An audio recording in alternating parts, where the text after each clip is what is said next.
After our wedding, my husband said his family was taking our honeymoon trip to Bali without me, so I packed up and went to Hawaii without telling them.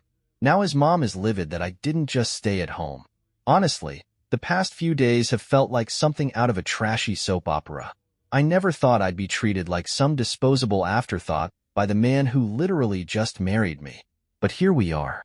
Let me backtrack so this all makes a little more sense. Growing up, I've always been a bit of a people pleaser. As the oldest daughter in a strict, traditional family, I was raised to put everyone else's needs ahead of my own. My parents were loving but firm, and they had high expectations for me. I was the first in my family to go to college, the first to land a solid career, and now I was the first to get married. They were proud of me, but man, I felt the pressure every single day. I met Adam, my now husband, about 2 years ago at a friend's party. He's 29, and back then, he seemed like the total package. Charming, thoughtful, the type of guy who'd pull out your chair and open doors without being asked. We clicked instantly, and soon we were inseparable. One thing about Adam that really stood out to me was how important his family was to him. At first, I admired that. I grew up in a pretty close-knit household myself, so I respected his dedication to his parents and siblings. But it did not take long for me to realize that Adam's family wasn't just close. They were invasive. They were involved in everything Adam did, from what he ate for dinner to the tiniest details of his work life. It went way beyond normal family bonding. Every weekend, they had some new drama or crisis that required Adam's immediate attention. I cannot even count how many times we had plans that were scrapped last minute because his parents or siblings needed him for something. At first, I tried to be understanding. I told myself it was just part of the package deal when you marry someone who loves their family. But after a while, it became clear that this wasn't a once-in-a-while thing. This was all the time. Adam treated every little request from his family like it was life or death, even if it meant canceling on me or putting our relationship on the back burner. Despite all these red flags, I convinced myself it would get better. I loved Adam, and I truly believed that once we got married, things would change. I mean, isn't that how it works?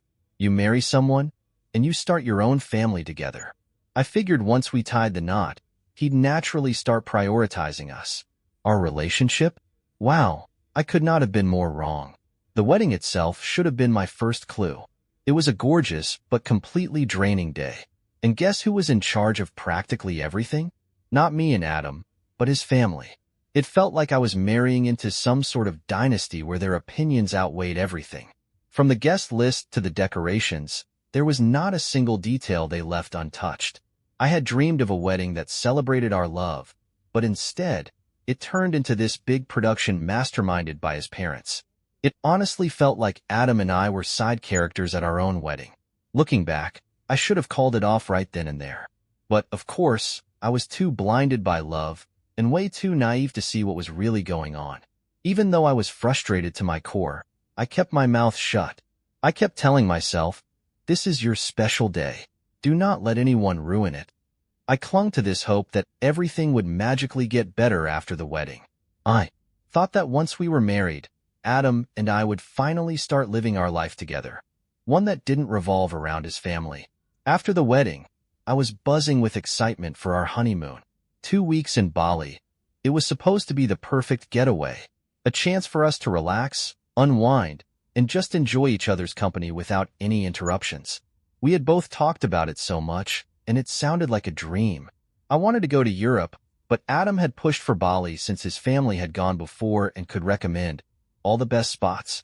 I had reluctantly agreed, thinking it would still be romantic and magical. I pictured lazy days lounging on white sandy beaches, exploring ancient temples, and candlelit dinners under the stars. But, surprise, my honeymoon was about to be anything but magical. The morning after our wedding, we were supposed to head to the airport in the afternoon. Adam was acting weird, like, really off. He had been distant even the night before, but I figured it was just the exhaustion from the whole wedding ordeal. I shrugged it off and focused on packing the last of our things. Then, out of nowhere, Adam says, "Hey, we need to talk." I remember thinking that's a weird tone, but I nodded and followed him to the living room. That is where he decided to blow up my entire vision of what our honeymoon was supposed to be. He told me, as casually as if he were reading the weather report, that his family had decided to join us on our honeymoon. Yes, our honeymoon was now a full-blown family vacation. His parents, his siblings, and even a couple of cousins would all be coming along for the trip. And oh, it gets better. He then told me his family did not think I should come along. Let me say that again.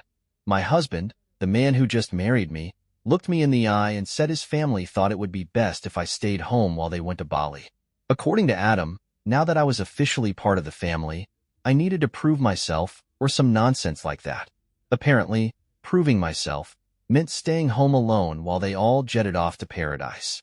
Member of the family, it was expected that I stay behind to take care of the household while they all went off to Bali for our honeymoon.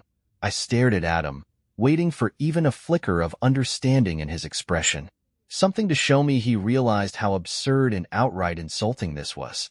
But no, he just looked back at me with that same oblivious smile, like he was handing me some kind of gift. And then he had the nerve to say this was a great opportunity for me to bond with his family, that staying behind would show them how committed I was to becoming part of their unit. He even patted my hand like I should be grateful. "Do not worry," he added, as if that would somehow fix everything. "We can always take another trip later, just the two of us. But this is what the family wants right now." I swear, something inside me snapped at that moment. This was not just about a ruined honeymoon. It was about everything: the endless disregard, the control his family held over every part of our relationship, and the fact that Adam was too spineless to stand up for me or even see the problem. It hit me like a ton of bricks. If I let this slide, I would be setting the tone for the rest of our marriage. A lifetime of being sidelined, disrespected, and treated like some kind of doormat, not just by his family, but by my own husband. But instead of blowing up the way I wanted to, I forced myself to stay calm. I swallowed the anger that was bubbling up inside me, took a deep breath, and smiled. "Okay," I said, my voice steady and controlled. "If that is what you and your family want, I will respect that." Adam looked so relieved. You would think I had just solved all his problems for him. He even thanked me for being so understanding and promised to make it up to me someday. As he went back to packing for this family vacation, I quietly excused myself and walked into the bedroom. I shut the door, leaned against it, and just stood there, letting the weight of everything sink in. Tears welled up in my eyes, but I refused to let them fall. I knew right then that I had to take control of the situation. I had a choice. I could either accept this nonsense and let them walk all over me, or I could stand up for myself and do what was best for me. I sat down on the bed, thinking about where I could go and what I could do. And then, like a light bulb, it hit me. My parents had this gorgeous vacation home in Hawaii. They had actually offered it to us for our honeymoon when we were planning the trip, but Adam had shot the idea down. He had insisted on Bali, saying it was more adventurous and exotic. Well, guess what? Now Hawaii sounded absolutely perfect. Without wasting another second, I grabbed my phone, opened a travel app, and started booking a last-minute flight to Hawaii. I booked a last-minute flight to Maui that was leaving that same evening. The decision felt impulsive, but also incredibly freeing. I packed my bags in record time, determined to get away without saying a word to Adam or his family. Before I left, I scribbled a short note and left it on the kitchen counter. I wrote something like this: "Since you will be enjoying Bali with your family, I decided I have my own chores to take care of. I hope you have a wonderful trip, and we can talk when we are both back." It was not exactly passive-aggressive, but I wanted to make it clear that I was not just sitting around waiting for them to return. With that, I grabbed my luggage, walked out the door, and headed straight to the airport without a single glance back. The emotions swirling inside me were intense, a strange cocktail of anger, hurt, and betrayal, but also something I had not felt in a long time: freedom. For once, I was putting myself first. For once, I was making a choice that honored my happiness, not anyone else's expectations. I landed in Hawaii late that night. As soon as I got to my parents' vacation home, I felt a wave of calm wash over me. The house was warm and inviting, with huge windows overlooking the ocean. I could hear the waves crashing against the shore, the palm trees swaying in the breeze. It was everything I needed in that moment. I settled in quickly, and for the first time in days, I let myself breathe. The next 2 weeks were nothing short of magical. I made it my mission to let go of the fact that I had just gotten married, and my husband was halfway across the world with his family instead of with me. I treated myself like a queen. I went to the spa and indulged in every treatment on the menu. I savored the local cuisine, trying dishes I had never even heard of before. And I finally crossed something off my bucket list: surfing lessons. I had always wanted to learn, but life kept getting in the way. Not this time. In between all of that, I spent a lot of time reflecting. I thought about my relationship with Adam, how it started, how it had grown, and how it had led to this point. I came to a hard but necessary realization. I had been so desperate to fit into his world and please his family that I had completely lost myself. I had ignored red flags, let go of my own boundaries, and sacrificed my happiness just to feel accepted. The truth hit me like a punch to the gut. I deserved better. I deserved to be with someone who valued me, respected me, and prioritized our relationship, not someone who put me last after his family. By the end of that trip, I made a decision. If Adam could not understand and respect what I needed as his wife, then I was better off without him. As my time in Hawaii drew to a close, I felt like a different person. I was not just relaxed, I was rejuvenated. I felt at peace with my decision as I packed my bags and prepared to head back home. I was ready to confront the situation head-on and, for the first time, truly stand up for myself. As soon as my flight landed and I turned my phone on, I was bombarded with notifications, hundreds of missed calls and messages from Adam and his family. But they were not worried about me or my well-being. Oh no, they were furious. Adam had left me multiple voicemails, each one angrier than the last. His tone grew sharper, more frustrated, as if I were a rebellious child who had not followed orders. His family had reached out too. Some messages were just expressions of confusion. Where are you? Why did you leave? But the majority were straight-up accusations. Adam's mom, for example, sent me a particularly nasty message. She called me ungrateful, accused me of disrespecting their family traditions, and berated me for missing a crucial opportunity to prove myself as a worthy daughter-in-law. She said they were all deeply disappointed in me. Not to be outdone, Adam's sister chimed in with her own texts, calling me selfish and a disappointment to their family. She said I did not respect their rules and traditions and claimed I was being outright disrespectful. Oh, and she threw in a few digs about my own family, calling us ill-mannered and accusing us of having poor habits. Reading those messages made my blood boil. I could take their insults to me. I was getting used to it, but dragging my family into this? That was crossing a line. And yet, in the midst of my anger, I also felt a strange sense of clarity. Their over-the-top reactions only confirmed what I already knew. I had made the right decision. By standing up for myself, I had broken the pattern they wanted to keep me trapped in. I decided to tell my parents to avoid any contact with Adam or his family for now. I have not even told them the full story yet because I do not want to burden them with the drama while I figure everything out. At the moment, I'm staying with a friend while I try to figure out my next steps. Adam keeps reaching out, insisting that I apologize and come back home. He keeps saying that we can work things out if I just learn to prioritize family. But honestly, after everything that has happened, I am not sure I want to. So, Reddit. Am I the asshole for going on my own vacation instead of staying home to do chores while my husband went on a family trip during our honeymoon? Hi everyone.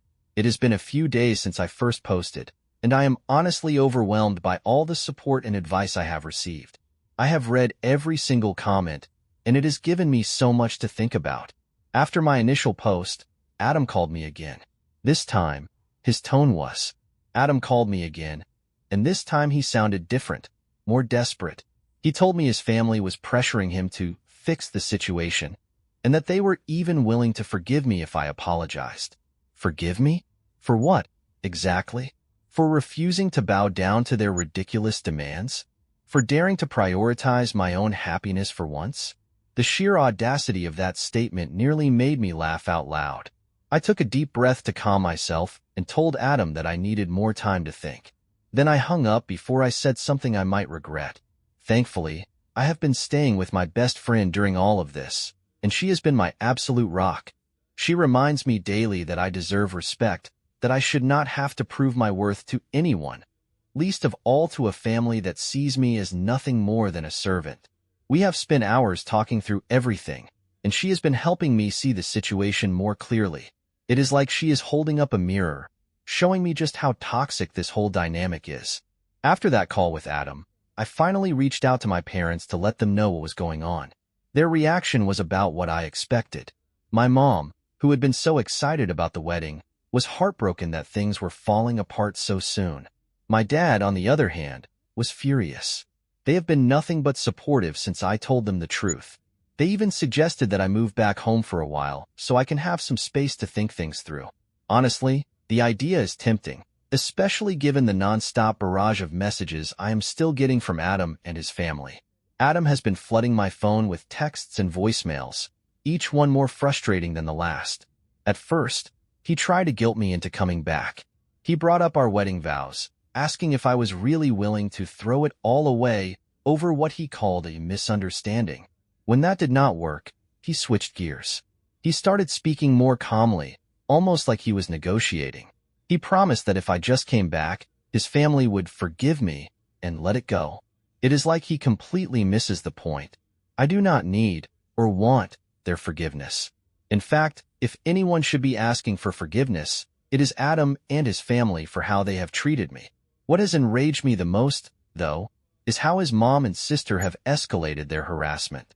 They have dragged my parents into this mess, terrorizing them with demands to know where I am. It got so bad the other day that they showed up at my parents' house, yelling and causing such a scene that the neighbors got involved. My poor mom was beside herself, trying to stay composed while dealing with their disgusting accusations. And get this, they actually implied that my parents were somehow complicit in all of this, like they had masterminded my rebellion, in ruining their precious family's reputation. By the end of it, the entire neighborhood was buzzing with gossip. The whole ordeal left me feeling shaken and questioning everything. Is this what my life is going to be from now on? Running myself into the ground doing chores and constantly groveling for the approval of Adam's ungrateful, insufferable family? Is this what I signed up for when I said, I do? The thought of spending the rest of my life being treated this way made me feel sick to my stomach. After that blowout at my parents' house, I knew I could not keep quiet anymore. I called Adam and let him have it. My voice was sharp and unwavering as I told him, in no uncertain terms, that if he thought for even 1 second that I was going to apologize to his family, he was dead wrong. After everything they have done to me and my family, they should be the ones begging for forgiveness, not the other way around, I said. I could feel the anger rising in my chest as I spoke, and judging by his silence, I think Adam was caught off guard. He started to stammer, probably gearing up to offer some pathetic excuse or justification for their behavior, but I cut him off. No, I said firmly. This feud is yours to fix, not mine. I do not owe you or your family anything, but you will lose me the second you choose to side with them over me. I did not even wait for him to respond. I hung up the phone, my hands trembling with a mix of adrenaline and fury. I just could not listen to his idiotic excuses anymore.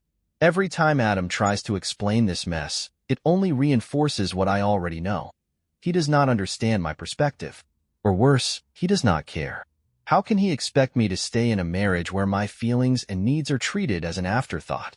Since that phone call, I have taken some much-needed time to reflect and think about my next steps. Honestly, I am leaning more and more towards not going back to Adam. The more I look back on our relationship, the clearer it becomes how one-sided it has always been. I was always the one making compromises, always bending over backward to keep things afloat. But this time, I am done. I am done sacrificing my happiness for people who clearly do not respect me. I know the road ahead is not going to be easy, but for the first time in a long time, I feel like I am taking back control of my life. And I have all of you, Reddit, to thank for giving me the confidence I did not even realize I had. Reading through your supportive comments and thoughtful advice has been an eye-opening experience. So caught up in trying to make everyone else happy that I had completely forgotten about my own worth. But your words reminded me that I deserve better, and for the first time, I am actually starting to believe it. This community has given me the strength to finally stand up for myself, and I cannot thank you all enough for that. Hi, everyone. After much thought, I decided to move in with my parents for a while. There were two reasons for this. First, I felt like I had stayed at my friend's place long enough. She kept insisting I was welcome to stay as long as I needed, but I did not want to overstay or impose on her hospitality any more than I already had. Second, and perhaps more importantly, I did not want my parents to be alone if Adam's family decided to cause trouble again. Hopefully, there will not be a next time, but I have learned by now that with his family, anything is possible. Moving back home was oddly comforting. It felt like I was reclaiming a piece of myself that I had lost in the chaos of the last few weeks. My parents were relieved to have me there. I could see just how worried they had been about me, and being surrounded by people who genuinely cared about my well-being, with no strings attached, was a breath of fresh air. I started settling into a routine, helping out around the house, spending time with my parents, and giving myself the space to clear my head. For the first time in a long while, I felt like I could breathe again. Then, something unexpected happened. A stranger reached out to me through a mutual friend. At first, I was confused, but when I learned who she was, I was stunned. The stranger turned out to be Adam's ex-girlfriend, Pam. I was hesitant at first, wondering why she would want to contact me, but she explained that she had heard about the whole situation and wanted to offer her support. That piqued my curiosity, so we started texting. Eventually, we decided to meet up for coffee. Meeting Pam was like staring into a mirror. Her story was eerily similar to mine, almost like we had lived the same life. She told me how, when she first started dating Adam, she admired how close he was with his family. Like me, she thought it was a good thing, a sign of him being a family man. But, just like me, she quickly realized that their closeness was more like overbearing control. Pam described how, whenever they made plans, one of Adam's family members would always find a way to insert themselves. Whether it was his mom, his sister, or some cousin, it was never just the two of them. She said they had zero privacy, and Adam never seemed to see the problem. Pam even shared a particularly bizarre story about a weekend getaway she and Adam had planned. She had been looking forward to for weeks. But at the last minute, Adam's mom suddenly claimed she was feeling unwell. Naturally, Pam was worried. So they took his mom to the doctor, only to find out that there was absolutely nothing wrong with her.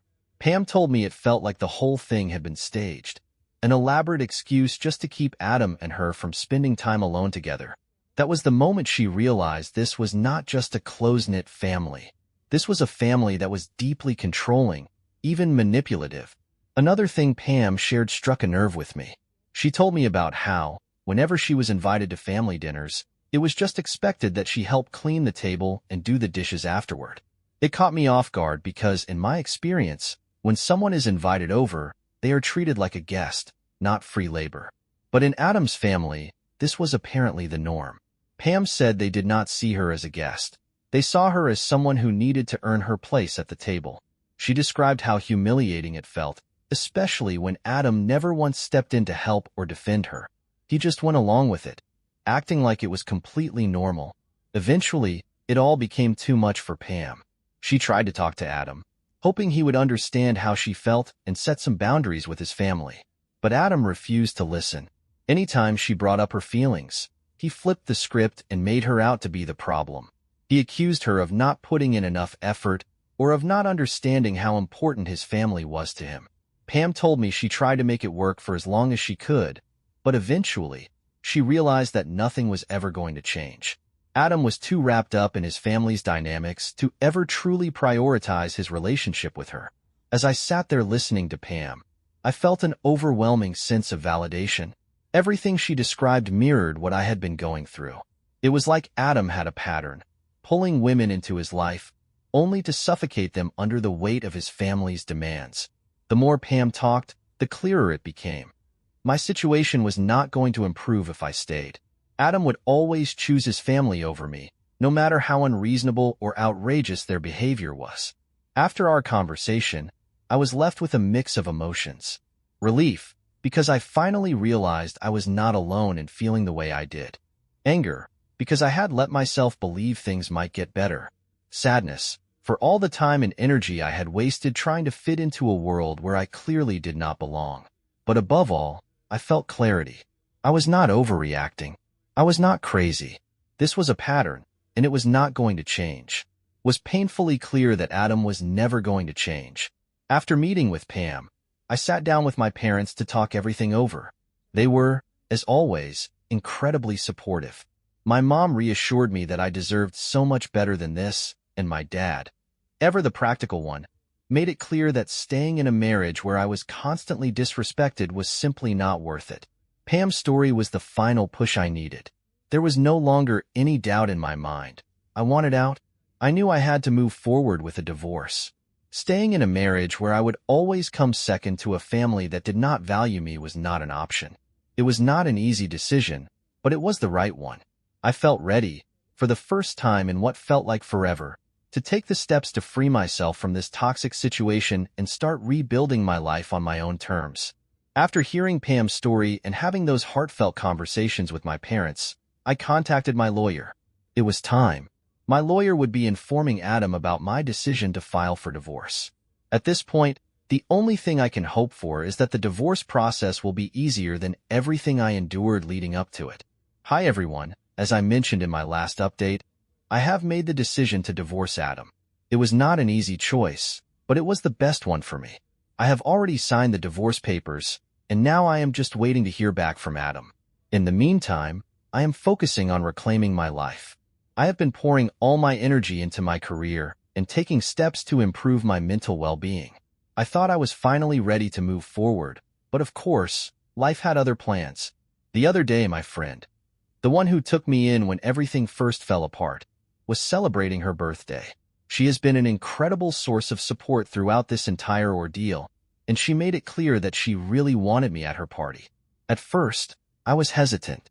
The idea of facing everyone after all that had happened felt terrifying. I was worried about the whispers and judgment, knowing people were aware I had gotten married and was already filing for divorce. All in the span of a month. It felt like the whole world was watching, just waiting to see how I would handle the embarrassment. But then, I realized something important. If I hid away now, I might end up hiding forever. I could not let the fear of what people might think control my life. So, I made the decision to go. At first, everything was going well. People were far more understanding than I had expected, and to my relief, no one seemed overly interested in my personal drama.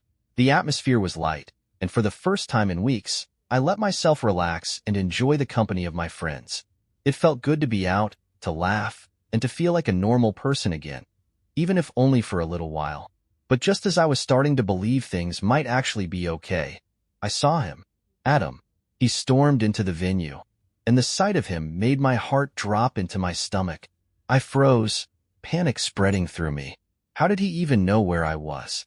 The moment Adam spotted me, he locked eyes on me and made a beeline in my direction.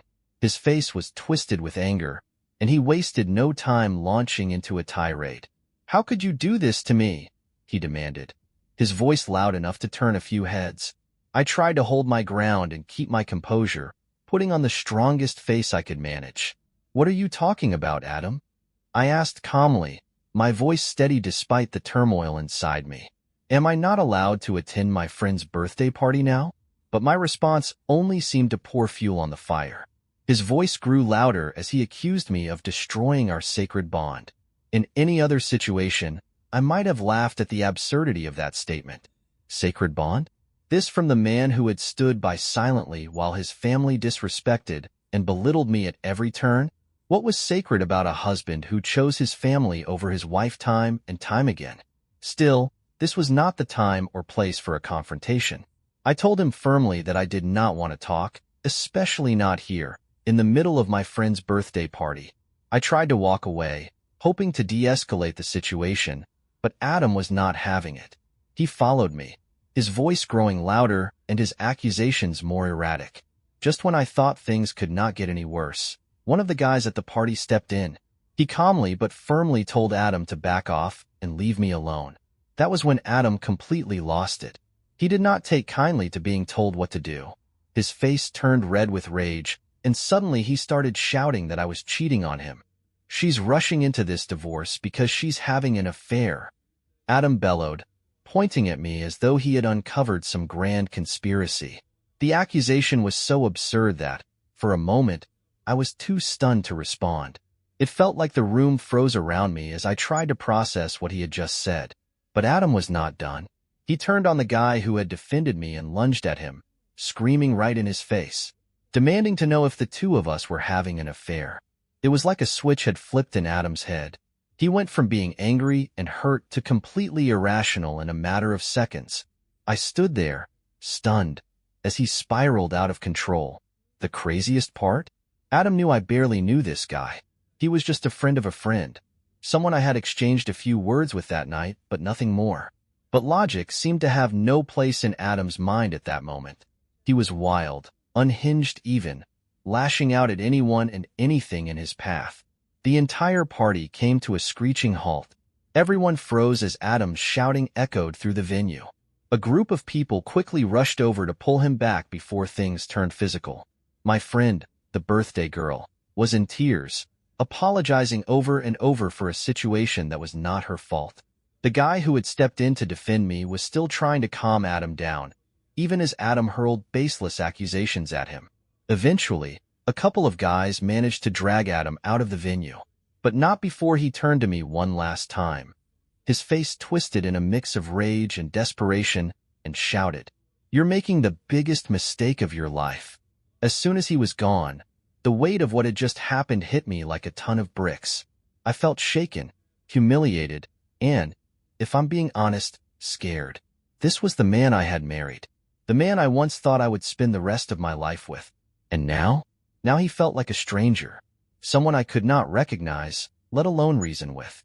The realization that this was who he truly was, beneath all the charm and the facade, was utterly heartbreaking.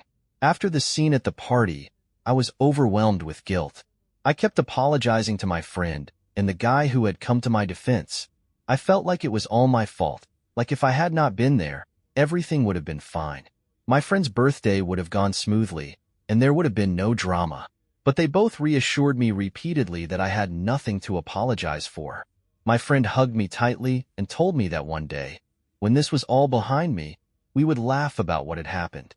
At the time, though, I could not imagine ever finding any humor in it. In the days that followed, I tried to process everything. I spoke with my parents and my lawyer, and they both agreed on one thing. This incident only reinforced that I was making the right decision to end the marriage. It was clear that Adam was not just unwilling to accept the divorce. He was losing control in a way that made me genuinely fear for my safety. So, I knew exactly what I needed to do next. I decided to confront Adam's mother directly.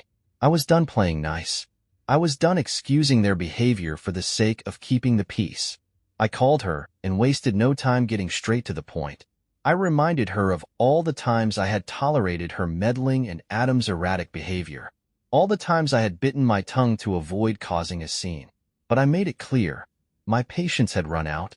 I told her, in no uncertain terms, that if Adam or anyone else in their family continued to harass me, my next step would be to file a restraining order. I could practically hear her seething through the phone, but I did not back down. Then I hit her where it hurt. I reminded her how much they loved to brag about Adam's prestigious, upper-class job, and I pointed out that he would lose that job in a heartbeat if word got out that his ex-wife had to file a restraining order against him. That got her attention. The line went dead quiet, but I was not done. I told her it was in everyone's best interest for Adam to sign the divorce papers and let this go. Unlike them, I had plenty of evidence to back up my claims. And after everything they had put me through, I would not hesitate to take them to court if they pushed me any further. There was a long pause on her end. When she finally spoke, her tone had completely changed.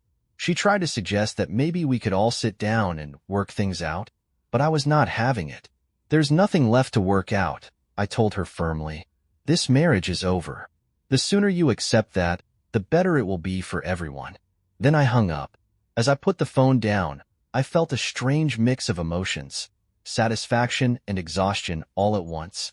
It was a relief to finally stand up to them, to make it crystal clear that I was done being pushed around. Not long after that call, Adam signed the divorce papers. It was as though the threat of losing everything they held dear had finally forced them to face reality. Now my lawyer is handling all the paperwork, and I have officially started the process of closing this painful chapter of my life. For the first time in what feels like forever, things are finally quiet. My story, I was scared and unsure of what to do. But the advice, encouragement, and kind words from this community gave me the strength I needed to stand up for myself. Now, as I look toward the future, I feel hopeful. I know there will still be challenges ahead, but I also know I have the resilience and confidence to face whatever comes my way. To everyone who took the time to offer their support, thank you from the bottom of my heart. You have reminded me of my worth and helped me find the courage to take back control of my life. Here is to a fresh start and to finally living life on my own terms.